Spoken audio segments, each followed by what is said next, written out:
Well, propitiation, again, another word that I believe it is essentially important that you have a working understanding of propitiation. Propitiation occurs when God's righteousness, and this is the language of Romans chapter 3, verses 21 through 26, where God's righteous wrath is appeased. Propitiation. So again, you see, all of this fits within this significant moment of the death of Christ. That's where atonement is achieved. That's where imputation, that's what makes imputation possible. That's what puts us in position to be legally justified before a holy, righteous God. That's where this work of propitiation, where God's wrath is completely poured out upon His Son. It's appeased, and our sins are washed away. They are set aside by the death of His Son on the cross. It's not that God forgets His justice. It's not that God denies His righteous place of pouring out His wrath, because if He's going to be God, He still must pour out His wrath on sinners. And for a sinner to not face the wrath of God, there must be propitiation of his sins. The pouring out of God's wrath still has to come because of sins I have committed. The sins that you've committed, those sins that Paul addressed in 1 Corinthians chapter 6, verses 9 through 11, in that list of sins, those acts of sin against God, where we behave as enemies of the cross. It's there that propitiation, where the righteous wrath of God is finally appeased. It is poured out because, how is it possible again? Because my sins have been imputed upon His Son.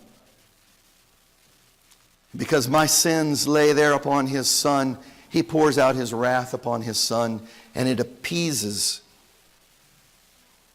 the legal responsibility of the sins that I've committed. You see, if to use the language of the law, the state requires payment for the atrocities that have been acted against the state. This would be the same case, the same legal language that the apostle is saying. The kingdom of heaven has found you guilty as charged, sinner against the kingdom.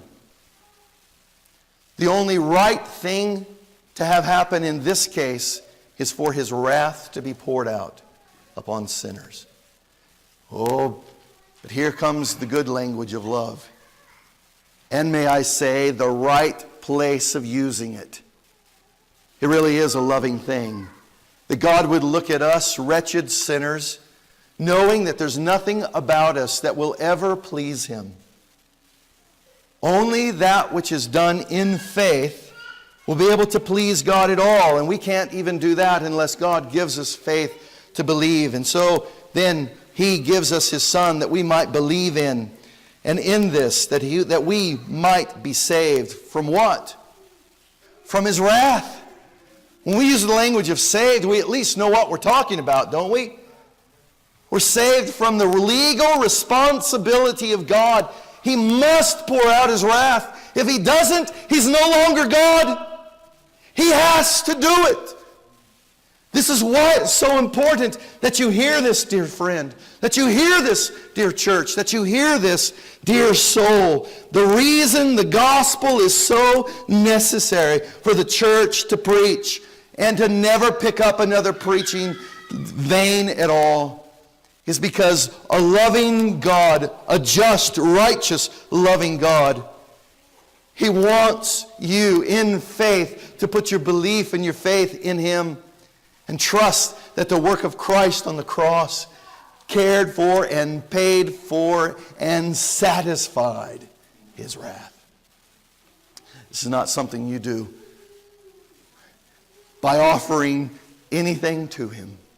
This is something he does completely and only on his power and in his strength. And therein lies the power of the resurrection.